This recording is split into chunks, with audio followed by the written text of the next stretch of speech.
bien, hoy estamos haciendo un programa más de la radio de la Agencia de Comunicación Intercultural Itacat, medio que trabaja conjuntamente con la Xarxa Barcelona Antirumors. Y hoy continuamos con una serie de programas que hemos titulado Sembrando Voces, Cosechando Derechos, en los que hablamos sobre salud sexual y reproductiva junto con compañeras de Nicaragua, El Salvador y Cataluña, con la colaboración de Radio Voz y de la Asociación de Partería Indígena y Comunitaria Asparinco. En este programa, que en concreto es el tercer programa, lo hemos titulado Violencia Obstétrica y tiene como objetivo visibilizar la problemática de la violencia obstétrica como un aspecto más del control patriarcal sobre el cuerpo de las mujeres, analizar las principales prácticas de violencia obstétrica según los tres países y los tres contextos diferentes, así como las respuestas de grupos organizados, de redes, de mujeres en relación a este tema. Y para ello tenemos con nosotras a Machu Ara. Ella es enfermera, feminista, internacionalista, defensora de derechos humanos y derechos sexuales afectivos reproductivos, experta en modelos de atención en salud sexual afectiva reproductiva, investigadora y comunicadora, y también miembro del colectivo de mujeres de Matagalpa, en Nicaragua. Desde El Salvador tenemos a Gloria Noemí Cruz. Ella es licenciada en materno-infantil, es coordinadora de proyectos en salud sexual y reproductiva y es facilitadora de la organización territorial del Fórum de Salud Sexual y Reproductiva. Ella ha trabajado con diferentes proyectos de pronunciamientos de salud sexual y reproductiva, que ya nos explicarán. Y por otro lado tenemos a Marta Busquets. Ella es abogada, especialista en Derecho, Salud y Género. Es activista por los derechos humanos de las mujeres en salud sexual y reproductiva. También es presidenta de Dona Llum, que se traduce Dona Luz, Asociación Catalana por un Parto Respetado, y autora del libro Mi embarazo y mi parto son míos, guía de derechos para embarazadas. Este libro ha sido editado por la editorial Polen. Así que buenas tardes, buenos días, o dependiendo, estamos en diferentes hemisferios, a todas. Gracias por estar aquí. Gracias. Buenos días, gracias. Bueno, también decir que este programa lo estamos grabando hoy 20 de septiembre, pero se emitirá el 29. Lo digo por informaciones que quieran compartir. Bien, yo creo que para comenzar cada una de vosotras podéis definir qué es la violencia obstétrica y cuáles son las principales prácticas de violencia obstétrica en vuestros países.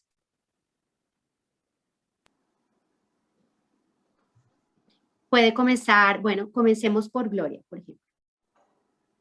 Y después sigue Machu y finalmente Marta.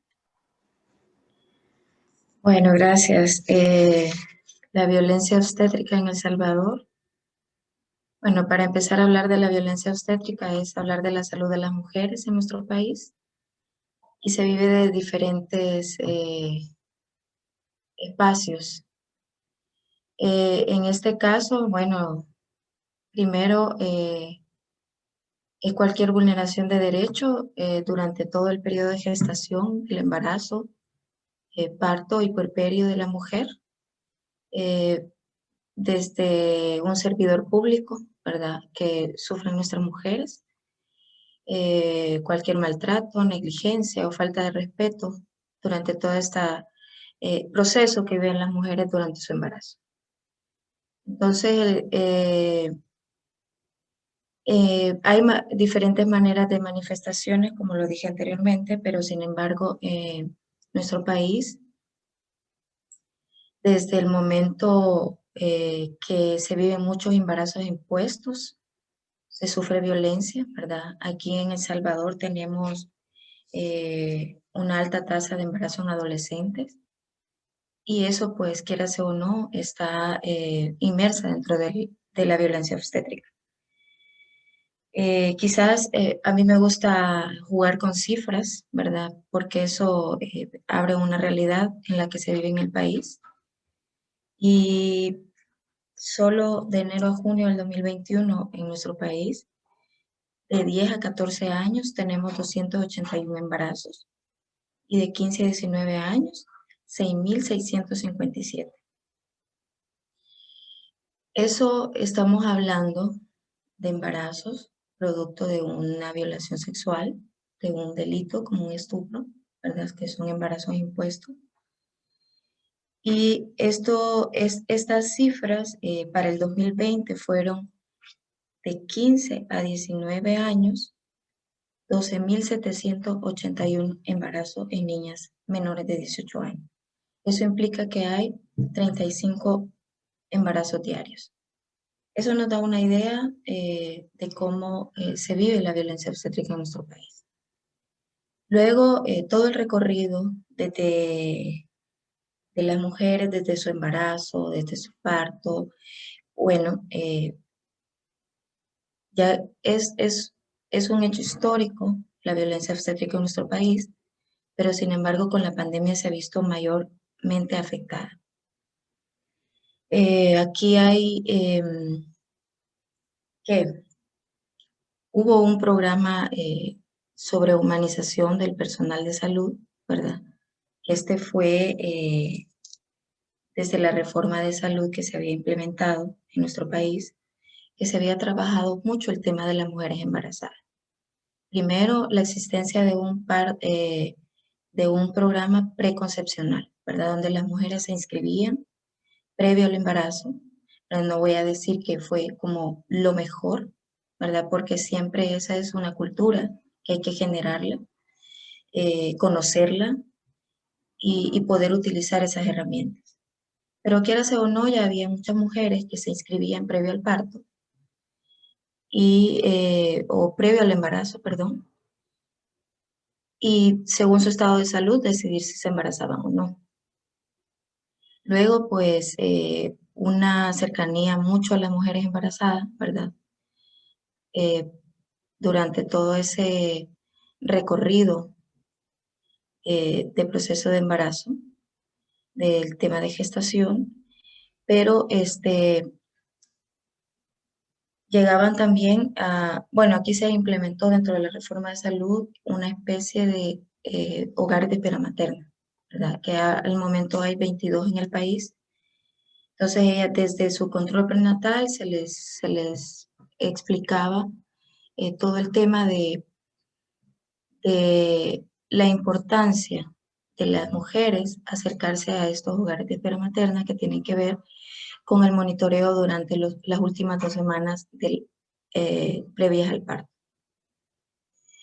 En estos hogares de espera materna, bueno, ha sido realmente una buena atención que las mujeres han expresado que han recibido en este pequeño espacio, ¿verdad? Que prácticamente vivir en una casa donde ellas hacían sus cosas como la comida, lavar su ropita, podían recibir visitas, y de ahí ser trasladadas al hospital.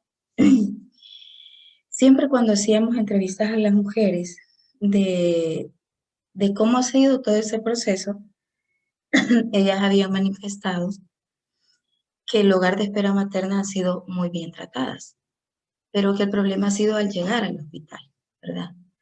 Que muchas se han sentido culpables si son, por ejemplo, más de 3 embarazos, y empiezan a decirle el personal de salud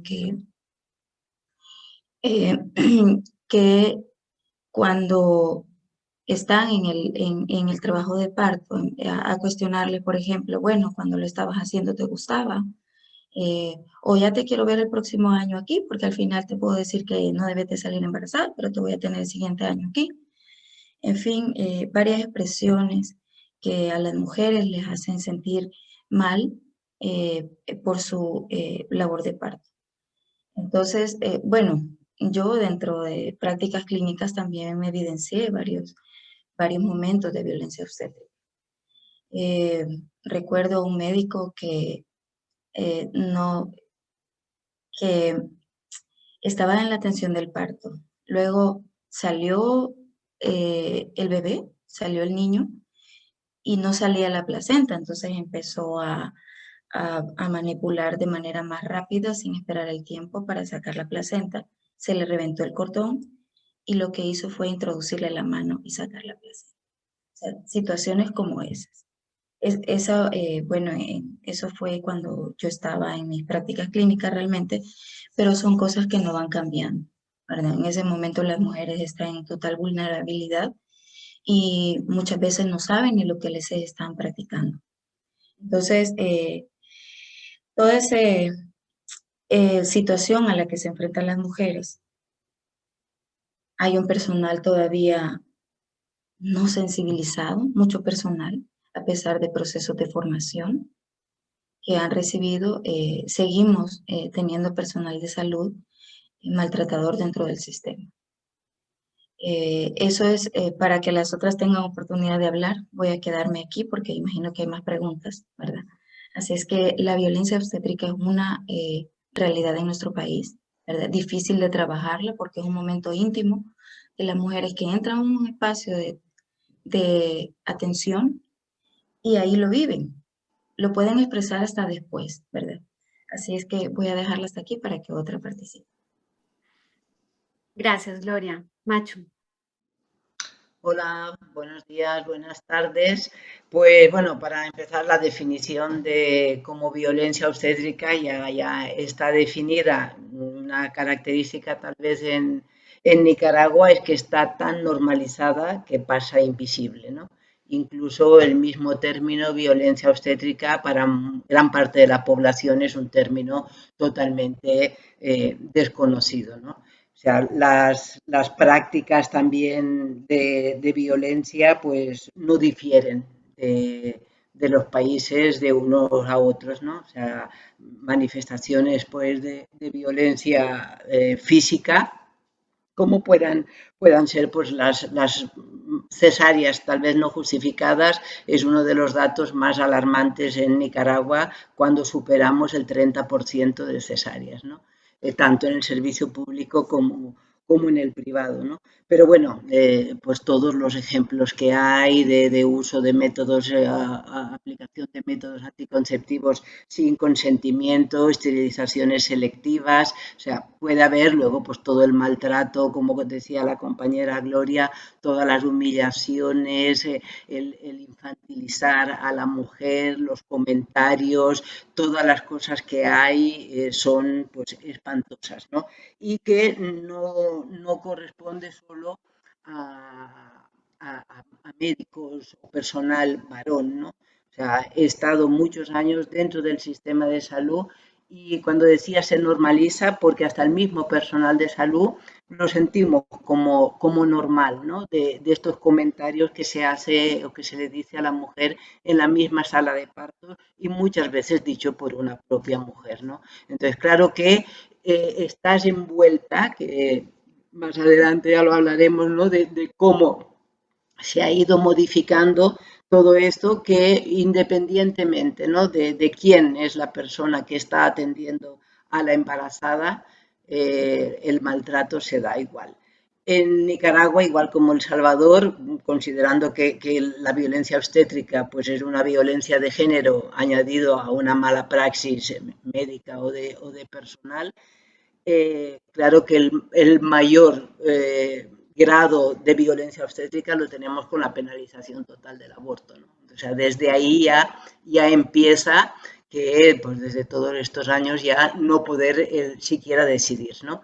Y tenemos una situación muy similar en cuanto a embarazos en adolescentes y niñas embarazadas. Y por el Código Penal cualquier niña menor de 14 años se considera que es víctima de violación, pero se reproducen estos estereotipos, pues si jugaste a cosas de mujer, pues ahora responde como mujer sin saber, o sea, ya por el mero hecho de ser una niña de 14 años, ya según ley, Código Penal es una violación, pero esto como que no entra, ¿no? Dentro y la tratan realmente como una mujer sin saber.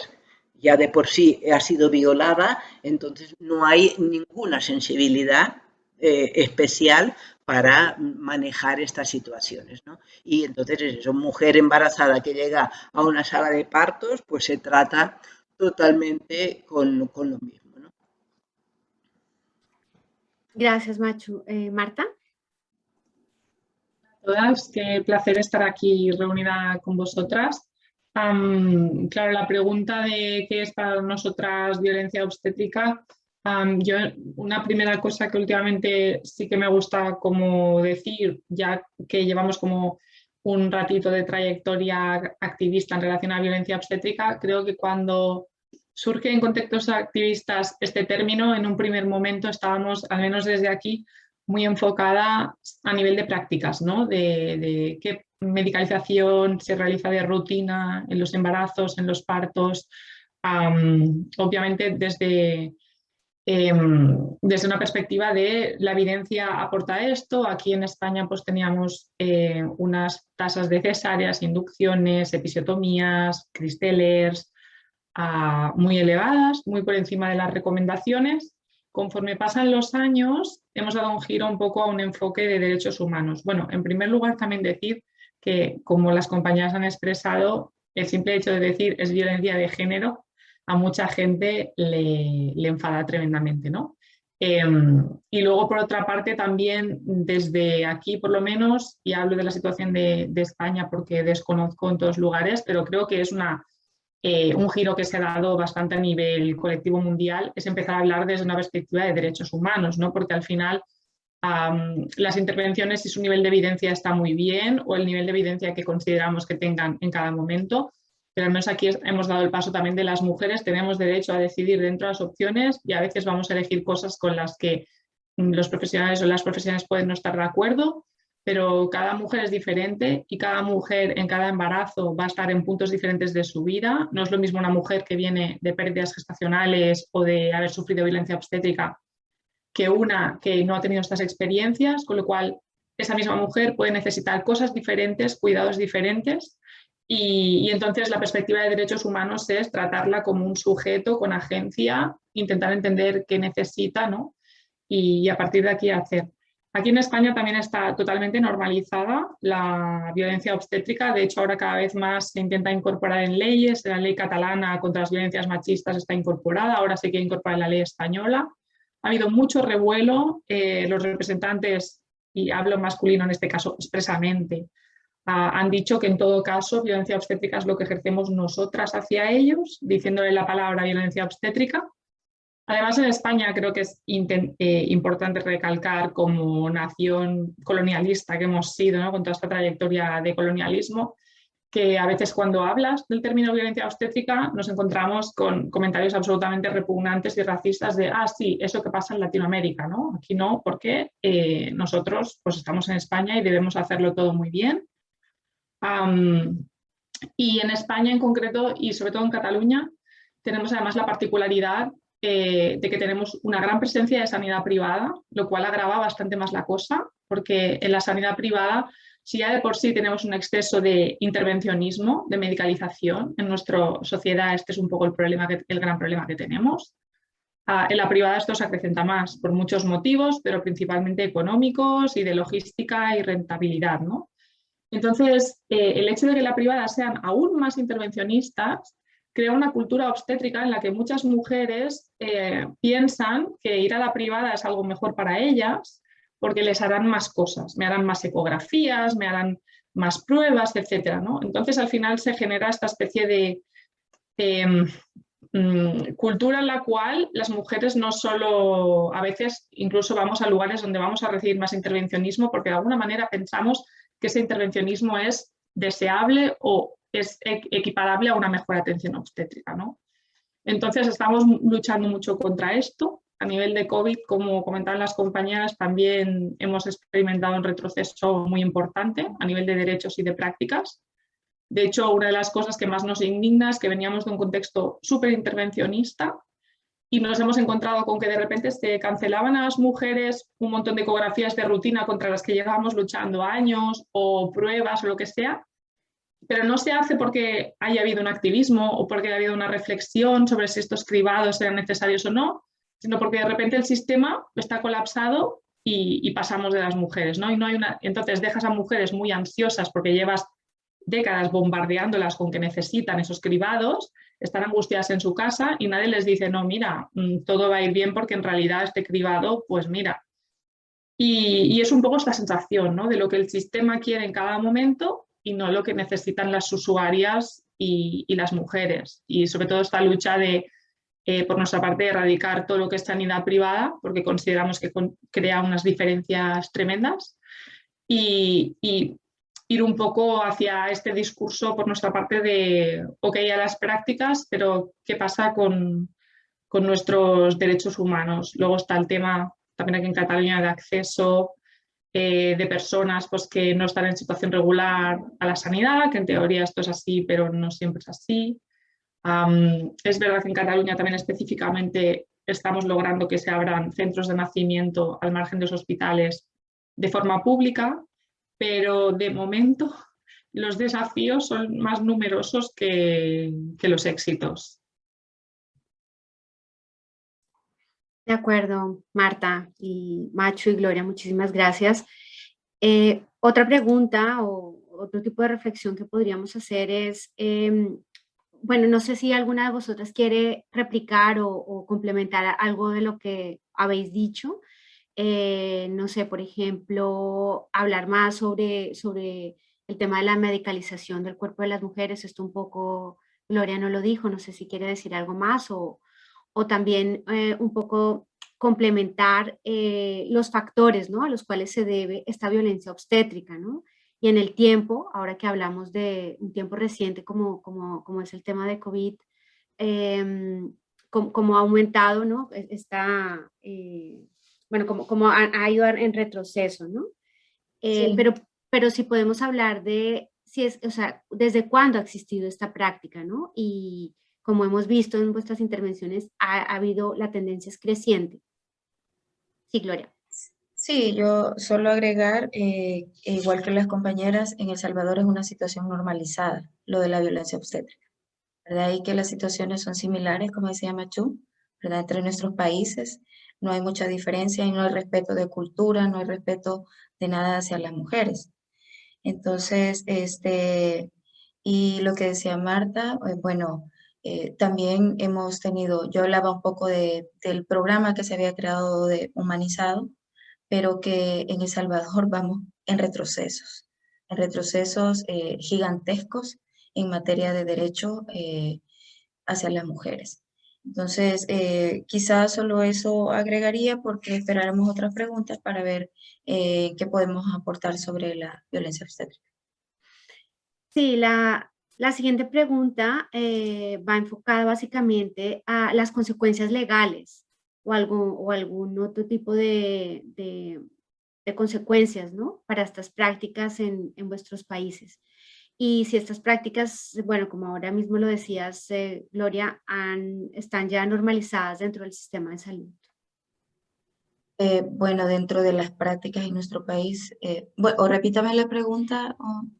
¿Qué consecuencias legales hay? Las consecuencias legales. Exacto, un poco yo creo que orientado hacia el tema el que hablaba Machu sobre la imposibilidad del aborto médico y este tipo de Sí, prácticas. bueno, en nuestro país es totalmente prohibida la finalización del embarazo o del aborto. eh, y realmente las mujeres pueden tener una complicación obstétrica y al final despertar en una cama del hospital con las esposas puestas y de ahí directo para la cárcel, privadas de libertad. Yo creo que eso es como la máxima expresión de la violencia contra las mujeres en nuestro país. Aquí se castiga por 30 años a mujeres por una complicación obstétrica. Y luego han habido propuestas no para apoyar a las mujeres, sino al contrario. En la Asamblea Legislativa, en periodos anteriores, se propuso que a las mujeres que decidieran abortar serían 50 años de cárcel, en lugar de avanzar. Y recientemente, bueno, si han estado pendientes del contexto en el país, todas las reformas constitucionales, que pudo haber sido una oportunidad también para poder darle a las mujeres esa oportunidad de decidir por sus cuerpos. Al contrario, ¿verdad? Sigue siendo el mismo discurso, ¿verdad? Que no es posible y que el propio presidente ahorita dice no se presta para poder legalizar las 4 causales en nuestro país. Entonces, legalmente las mujeres no tienen esa oportunidad de decidir si quieren o no un embarazo, aunque sea impuesto. En el caso de las niñas adolescentes, aquí no se busca el agresor. Al contrario, se sigue culpabilizando a las niñas y se normaliza el embarazo en adolescente. O sea, aquí se ve una niña embarazada en adolescente y nadie se escandaliza.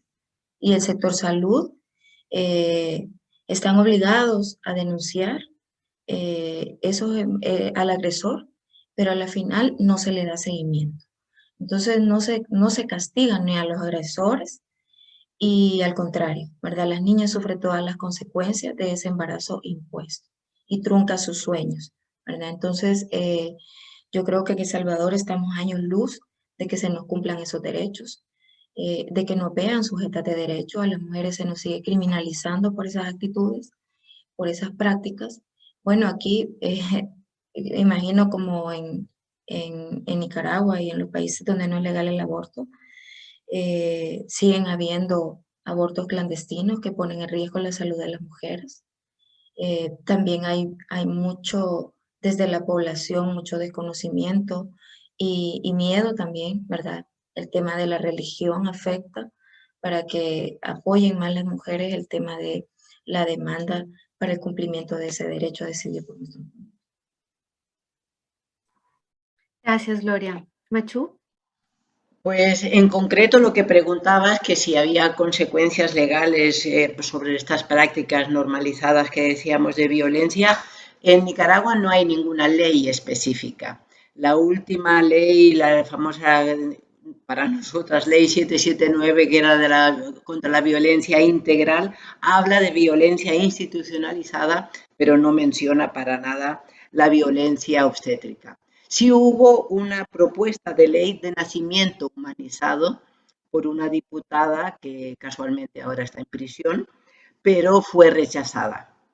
Era una diputada liberal, pero era la única propuesta que hizo, ¿no? Ahí proponía que hubiera una penalización para quien violentara el protocolo de atención, pero bueno, como se dice en Nicaragua, los ginecólogos pegaron el brinco, ¿no? O sea, dijeron que nada de eso, que ellos se sentían muy amenazados solo con saber que había una propuesta por ahí dando vueltas y que las intervenciones que se decían, por lo de las cesáreas, las episiotomías, las maniobras, lo que hablábamos antes, esto lo hacían pues cuando había que estaba justificado el hacerlo, ¿no?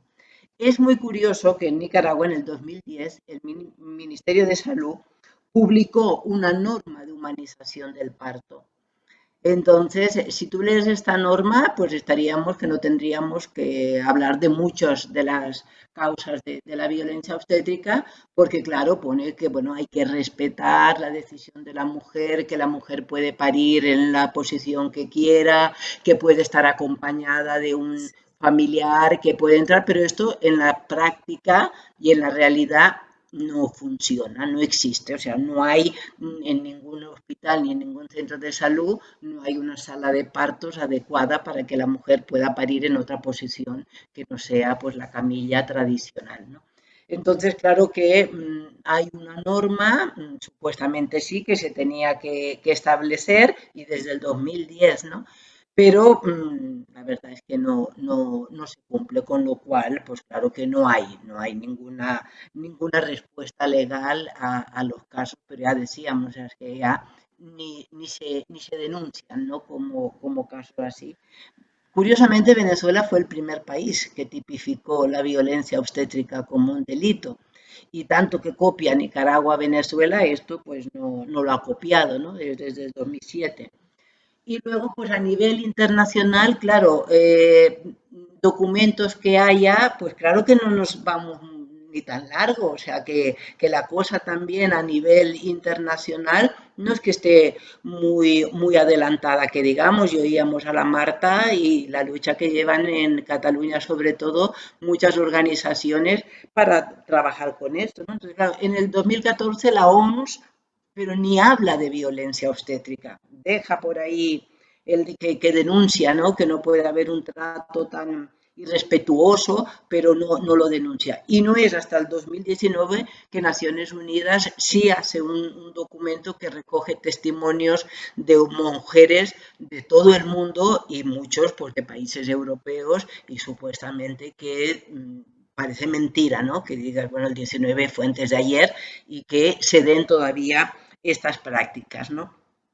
Pero ahí sí, ahí ya habla de violencia obstétrica. Pero claro, estamos, ya te digo, 2019, o sea que países como los nuestros, estos estamos a años luz, ¿no? Aunque sí hubo esta iniciativa que era como bastante novedosa, pero que no cuajó, y mucho menos en el contexto actual. Esto es una cosa totalmente secundaria y que pasará mucho tiempo, ¿no? Para que realmente se pueda hacer realidad que se tipifique realmente como un delito y haya un castigo, ¿no? Pero bueno, no tendríamos que esperar a que estuviera tipificado, sino poderlo prevenir o solucionar antes directamente con los que son causantes directos, ¿no? de esta violencia, que es el sistema de salud en principio. Gracias, Machu. En el caso de Cataluña y España, el Estado español, Marta, a nivel legal, ¿cómo tenemos el tema de la violencia obstétrica? No tenemos una ley específica, eso es verdad. Sí que es verdad que en teoría la violencia obstétrica estaría prohibida por la propia normativa que existe sobre la ley de autonomía del paciente, que exige el consentimiento informado de cualquier persona usuaria del sistema de salud antes de realizarle intervenciones. La mayoría de casos de violencia obstétrica, la verdad que quedan impunes, ¿no? Nosotras hicimos una campaña para que las mujeres se quejaran de forma formal, porque nosotras íbamos a interlocutar con las administraciones, entonces te decían, vale, vosotras decís que esto pasa, pero aquí no consta ninguna queja, ¿no? Entonces hicimos una campaña para poner quejas formales y entonces ahora es verdad que las respuestas que reciben las mujeres son muy infantilizadoras, en plan, sentimos que te sintieras así tratada durante tu parto, consideramos que lo hemos hecho todo fenomenal, ¿no? Pero es verdad que por lo menos queda constancia registrada y cuando vamos a las administraciones a hablar no pueden decirnos no hay quejas, ¿no? Los casos más graves en los que desgraciadamente hay secuelas para la madre o el bebé, puede pasar, mujeres que tienen lesiones en el suelo pélvico como consecuencia de partos instrumentales, incluso casos graves como he perdido el útero en una inducción o bebés como también con secuelas de partos traumáticos, etcétera. Esto va por la vía, digamos, civil o administrativa, pero enfocado desde una mala praxis sanitaria. No sé, si a mí tuvieran que preguntar, no se revisa desde un punto de vista estructural. Se mira un caso de mala praxis concreta y en caso de que el juez o la jueza determine que ha habido mala praxis, de acuerdo. Ha sido recientemente que España ha recibido una primera condena de las Naciones Unidas por un caso de violencia obstétrica. Es verdad que a nosotras también nos ha ayudado mucho esta resolución que mencionaba Machu sobre violencia obstétrica que realizó la Asamblea de las Naciones Unidas, porque sabemos que las mujeres digamos algo no es suficiente, tiene que venir como una gran institución a decirte esto está pasando y a validar tus propias experiencias. En nuestro caso, ese mismo año, creo que la resolución de las Naciones Unidas, si no me equivoco, es de agosto. En septiembre de 2019 también nos ayudó que el Consejo de Europa también emitió una resolución de su asamblea parlamentaria en la misma línea sobre violencia obstétrica, ¿no? Entonces, esto nos ha ayudado bastante. Por ejemplo, la resolución de las Naciones Unidas menciona específicamente que debería existir también formación para los y las operadores de ámbito jurídico sobre este tipo de temas, ¿no? Porque al final aquí tenemos jueces que literalmente y fiscalía, ¿no? Están amparando argumentos absolutamente misóginos en contra del consentimiento informado de las mujeres. Tuvimos un caso, hemos tenido algunos casos de inducciones forzadas por orden judicial en que ha ido la policía a buscar a casa a las mujeres para forzarlas a una inducción en un hospital y el sistema judicial ampara estas actuaciones, ¿no? Bueno, forma parte de estos problemas que tenemos las mujeres a nivel estructural en los sistemas, donde se cuestiona nuestra capacidad de tomar decisiones informadas y donde además no solo a veces no se reconoce el machismo de este tipo de argumentos, sino que se promueve, ¿no? Entonces, yo creo que aparte de una lucha médica, es una lucha social y cultural a muchos niveles, de cultura jurídica, de cultura de derechos humanos, que en España además, en concreto, ¿no? A veces con este tema de, oh, somos Europa, no sé qué, pero venimos también de una tradición de una dictadura en la cual hubo una amnistía, no ha habido un debate, no hay una cultura de derechos humanos en este país, porque la mayoría de gente, mucha gente ha crecido en la dictadura, todos se ven como caprichos de las mujeres, de mira las cosas tan extrañas que quieren hoy en día. Bueno, hay un poco esta dinámica, ¿no? Con lo cual es como va más allá de lo que pasa en los hospitales, como sabemos. Si no, seguramente ya lo tendríamos más enfocado. Sí, precisamente en este caso de hablar un poco como una más cultura de derechos humanos o más cultura de informarnos o de dónde ir.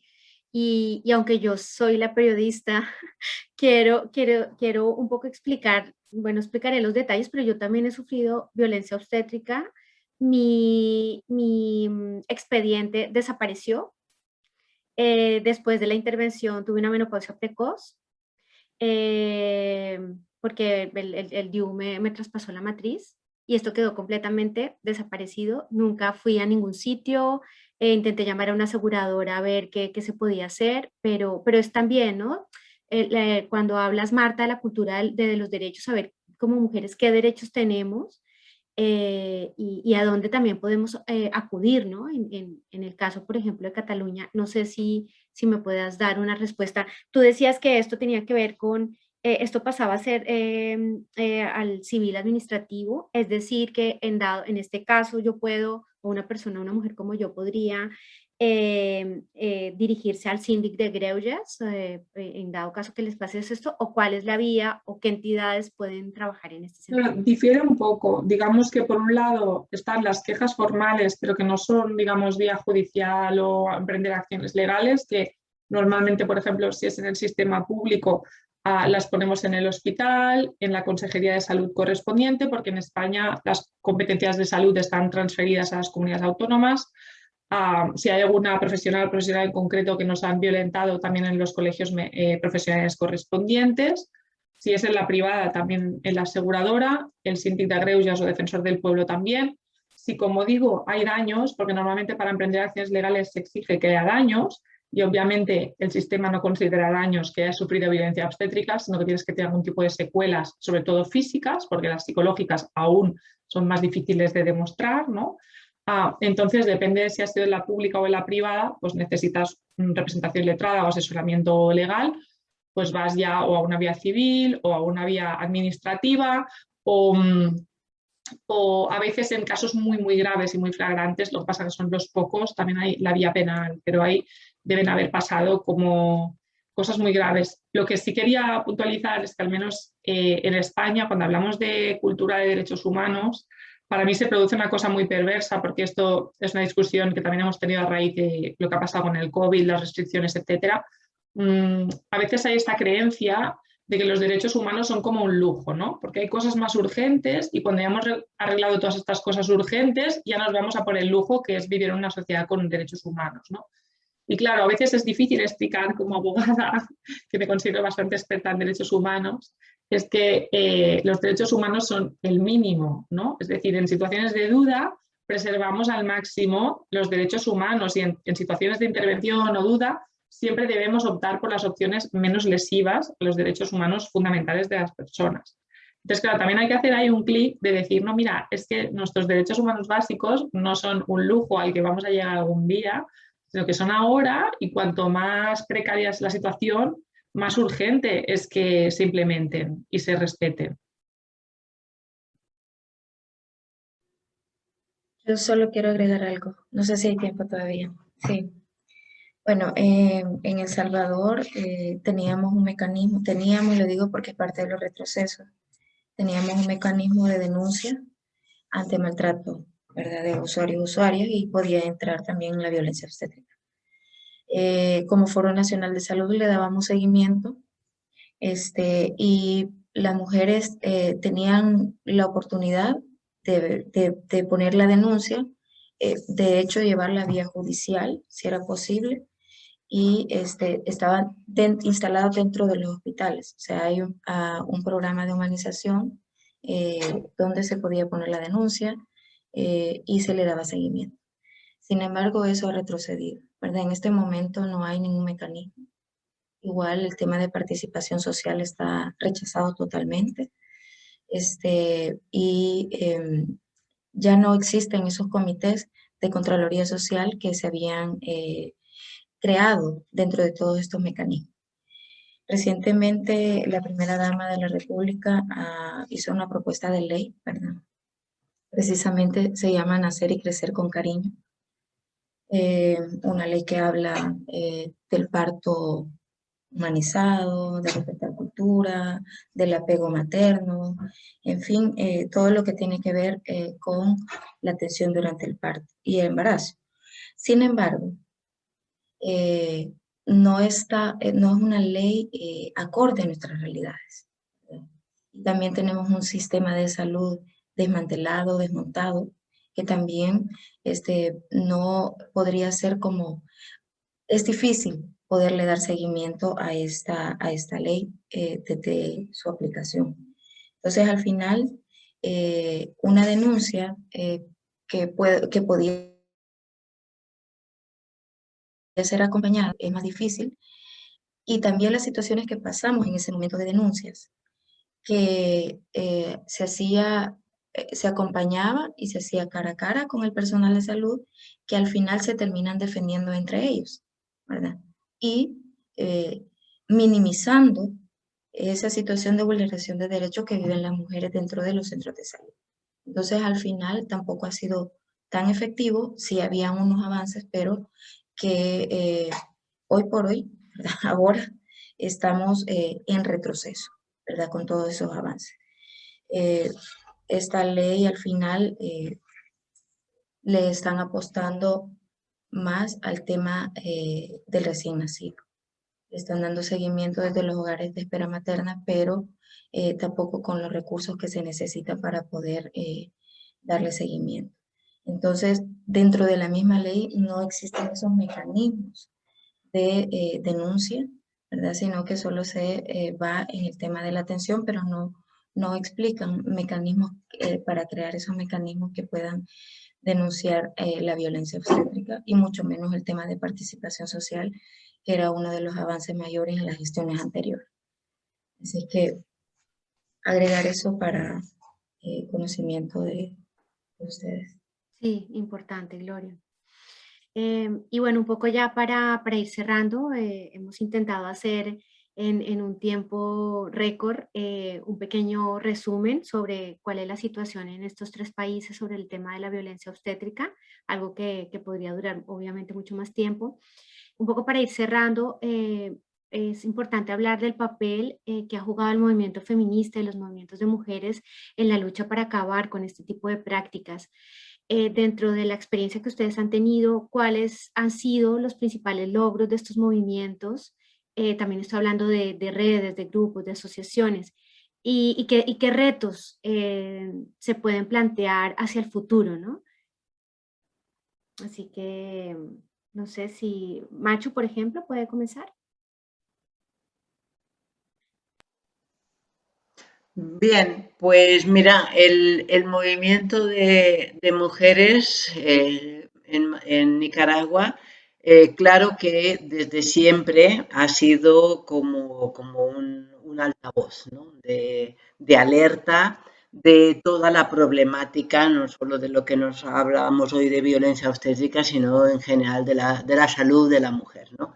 Entonces, claro que en años anteriores había una participación en los comités de lucha, por ejemplo, contra la muerte materna, las comisiones del VIH-Sida, o sea, había como una especie de al menos algo más involucrado en todo el sistema de gobierno, ¿no?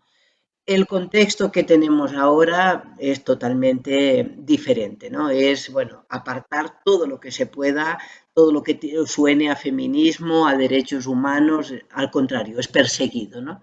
Entonces, claro, el golpe fuerte fue cuando la penalización total del aborto, ya en el 2006 se hicieron un montón de recursos que ninguno sirvió, ¿no? Pero han dejado de ir desapareciendo pues todas estas comisiones en las que se formaba parte. Incluso las casas maternas han sido coaptadas. Las casas maternas sí que venían sobre todo a hacer como albergues para que las mujeres del campo tuvieran un sitio, y la idea era en un principio que los partos que no tuvieran riesgo, que son la mayoría, el poderlos atender ahí, ¿no? Pero esto ahora ha sido coaptado también por el gobierno, y resulta que las casas maternas ellos se las ponen como flores y que reciben premios y todo eso, ¿no? Entonces, claro, el movimiento de mujeres constantemente vamos a estar ahí dándole, si podemos, no dar tregua al gobierno, ¿no? Pero realmente tenemos unos retos muy, muy, muy complicados ahora. Es verdad que el movimiento de mujeres en Nicaragua ha sido fuerte, ha sido de los que siempre han encabezado, incluso ahora en esta crisis social, ha sido de los primeros que se acompañaron y que hemos dado voz y que hemos alzado la voz, ¿no? Y por eso pues somos también más perseguidas, ¿no? También hay que tener en cuenta que, claro, se apoyó justo a la hijastra del presidente cuando decidió denunciarlo por abuso sexual, ¿no? Entonces, claro que ahí es algo que no nos lo han perdonado nunca ni nos lo van a perdonar, ¿no? Entonces, claro que son retos muy fuertes que tenemos, porque sabemos también que aunque esta dictadura que tenemos ahora llegue un momento en que termine, nos va a tocar. Esto lo tenemos clarísimo en el movimiento de mujeres, que vamos a tener que seguir peleando, porque es mentira que de un día para otro se va a legalizar el aborto o se van a permitir otros avances en derechos sexuales y reproductivos, ¿no? Entonces tenemos, como decía la Gloria, la Iglesia la vamos a tener, todos los sectores conservadores, que son muchos, o sea, es algo que nos va a costar, ¿no? ¿Qué nos queda ahora? Pues a nivel de informar, de realmente fortalecer, el dar a conocer que sí, que el volver como a un inicio, ¿no? Cuando realmente el parto y toda la sexualidad femenina estaba en manos de las mujeres, y cómo fue, pues se fue perdiendo, nos lo fueron arrebatando. El parto pasó de manos de comadronas a manos de profesionales varones, de hacerlo en la casa a hacerlo en hospitales, a cambiar la posición. Entonces, para mí lo más fuerte es como poder seguir retomando el control de nuestro propio cuerpo y conocimiento, porque hay un gran desconocimiento que también lo han hecho, ¿no? Incluso, pues esto, a las mismas comadronas que no hace ni tantos años en Nicaragua era un movimiento muy, muy fuerte en cuanto a que muchos de los partos eran domiciliares y atendidos por ellas, el ministerio también, como lo fue, incluso en algunos momentos hasta negando, ¿no? Y si trasladabas a una mujer por alguna emergencia, alguna complicación, y había sido, en el expediente era manipulado, mujer manipulada por una matrona, ¿no? O sea, aquí ya nos lavamos las manos porque aquí ya metió las manos la matrona, la comadrona, entonces como que nos respalda, ¿no? Esto. Entonces, sobre todo, pienso que sí, que el reto fuerte es esto, ¿no? El volver a que el control del cuerpo de las mujeres sea nuestro, ¿no? No solo de los profesionales, no que no haya profesionales, y realmente sí, tiene que haber más a largo plazo, si la situación se arregla un momento, que sí podamos llevar un seguimiento de todas estas prácticas que no son necesarias, ¿no? Que no existen ahora tasas de cesáreas, tasas de episiotomías, tasas de inducciones, todo esto queda en un silencio, que ahora que han conseguido que el parto sea más hospitalario, claro que la muerte materna aumenta en los hospitales, ha disminuido en domicilio porque pocas son las que, porque también las persiguen a las embarazadas para que vayan a parir al hospital, sin explicarles luego también lo que les va a ocurrir ahí, ¿no? Pero sí, los retos del movimiento de mujeres en Nicaragua van a ser, pero sabemos ya, llevamos historia y sabemos que por mucho que cambie la situación política, que estamos deseando que cambie cuanto antes, este reto lo vamos a tener. O sea, volveremos a estar solas. No nos lo van a poner fácil, ¿no? Gracias, Machu. Gloria, si nos quieres explicar en el caso de El Salvador. Como decía Marta al inicio, son más retos y desafíos que avances y hay más retrocesos. Bueno, en este caso nosotros habíamos logrado un avance en la disminución de la mortalidad materna, ¿verdad? Pero que en el 2020 fue desastroso nuevamente. Solo para que les quede ahí un dato, solo el Hospital Nacional de la Mujer, que es el específico, el que más atiende partos a nivel nacional, teníamos ellos hicieron un informe en el 2020, teníamos unas cifras desde 2016 al 2019 que había una disminución fuerte, que venía entre 13, 10, 8 muertes por año, pero que en el 2020 llegó a 24 muertes. Entonces eso es un dato bien espantoso realmente. Y está claro, ¿verdad?, los retrocesos que ha habido en nuestro país.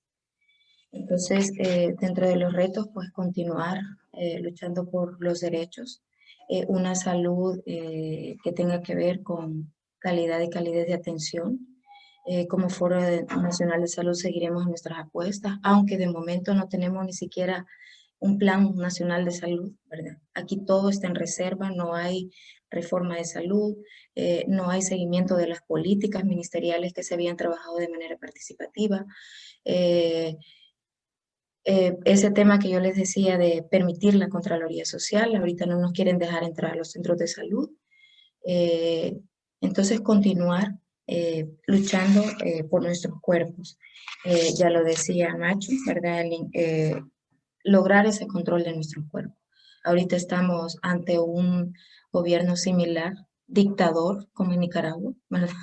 Está copiando esa de la dictadura. Entonces, nosotras seguiremos manifestando. Bueno, de hecho, la última expresión que ustedes pudieron ver en la manifestación que tuvimos, en la marcha que tuvimos el 15 de septiembre, fue bastante impactante, ¿verdad?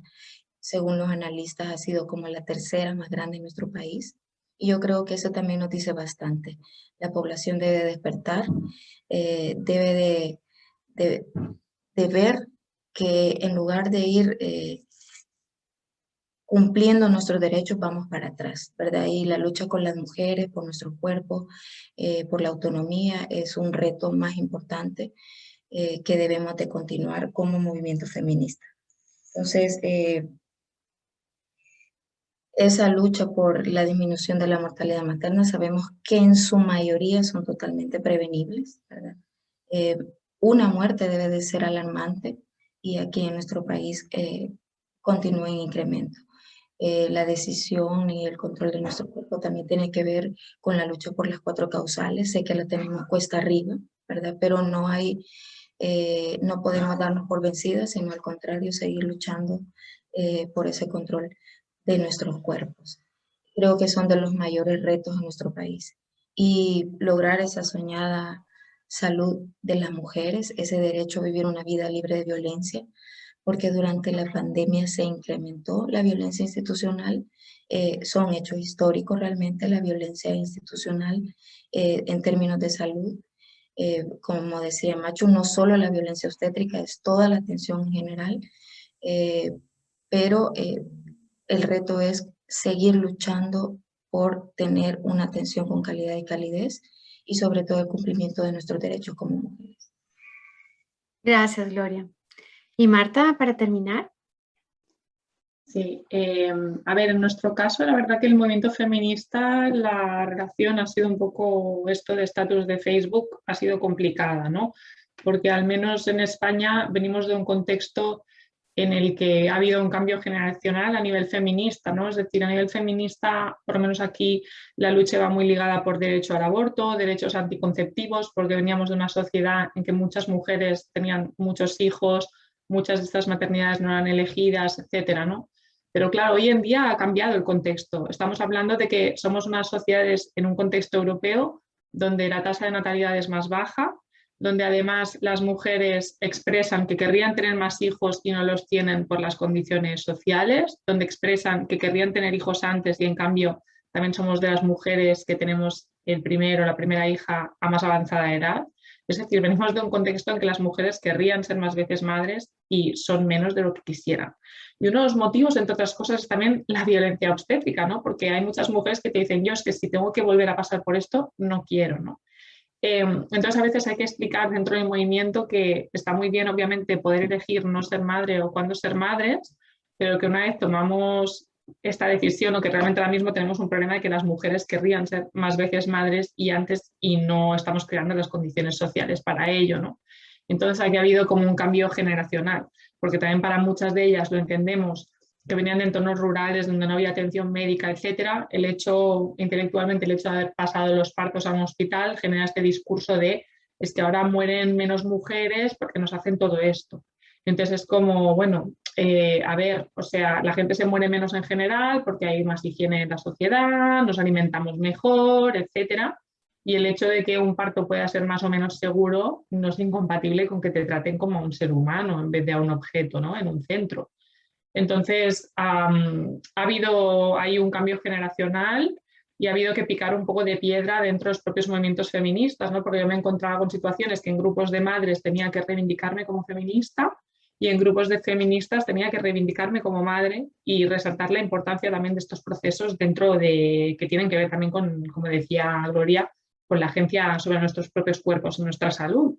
Y en relación a esto, por ejemplo, aún tenemos mucho trabajo que hacer porque cuando ha habido estos casos de inducciones forzadas, yo por ejemplo escribí, porque me dieron espacio en un periódico que es como una de las referencias feministas o de pensamiento progresista sobre este caso, y la mayoría de comentarios que son personas, como digo, que leen este periódico, por tanto son afines a ideas progresistas, a los derechos de las mujeres y tal, se ponían de parte del hospital, ¿no? De, bueno, algo habrá hecho esta mujer, un poco con discursos que jamás aceptaríamos, por ejemplo, en un contexto de violación. Esto es muy raro, algo habría hecho, algo no sé qué, y vete a saber, no sé, poner en duda realmente que esta violencia estructural pueda existir y que esto pueda estar pasando en nuestro entorno, ¿no? Pero como digo, cada vez hay más concienciación y cada vez se ha incorporado más dentro del movimiento feminista y de hecho estamos consiguiendo avances. Por ejemplo, ahora tenemos un Ministerio de la Igualdad que ha convocado a ciertas entidades a una ronda de consultas por esto de incluir la violencia obstétrica en la ley, en una nueva ley, etcétera. Pero sí, seguimos como con mucho trabajo que hacer, ¿no? Porque al final te enfrentas a todo un sistema de pensamiento patriarcal, te enfrentas al sistema sanitario, a médicos, doctoras, que forman parte de la autoridad, ¿no? Y esto siempre para las mujeres es complicado. Para empezar, porque ya nos cuesta decidir qué necesitamos nosotras, qué queremos nosotras, pero cuando lo sabemos, nos cuesta que la gente nos tome en serio, ¿no? De decir, necesito esto y necesitar esto es válido y quiero que me acompañes.